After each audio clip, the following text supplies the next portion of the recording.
Kay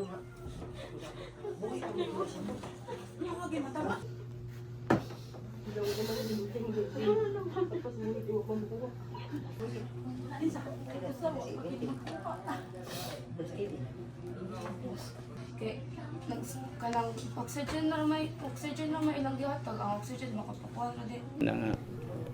Napakahirap. Nawalan ka pa ng kasama. Nawalan ka pa ng mahanap sa buhay. Nawalan ka pa ng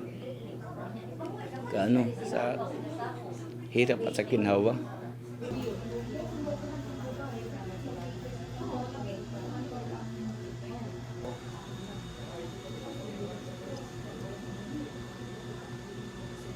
Biglang nagtatakbuhan, sumabog daw yung basura. Pagtingin ko, yung sa aking isipan, yung asawa ko, dali ako kumuha sa aking motor, pumasok sa Prime. Pag dating ko dun, nakita ko na collapse na yung building, na yung basura. Sigaw ako ng sigaw.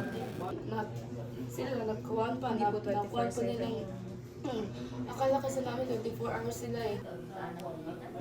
Yung asawa ko, I think mga 6 to 6 p.m. Nakuha yung asawa ko, pero wala nang buhay.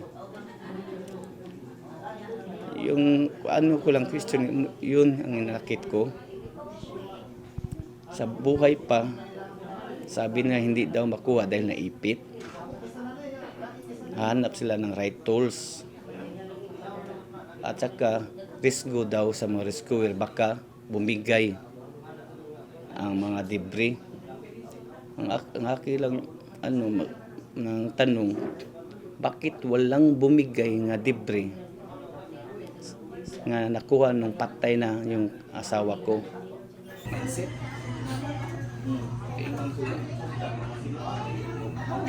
Kami mga mag-asawa, wala kaming pangarap sa aming mga anak, kundi makatapos lang sa college.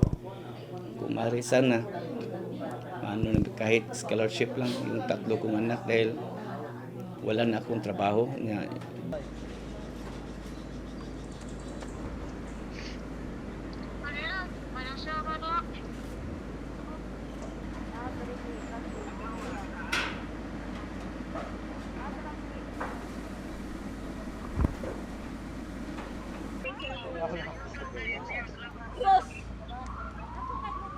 Buwan na magka-penetrate sila.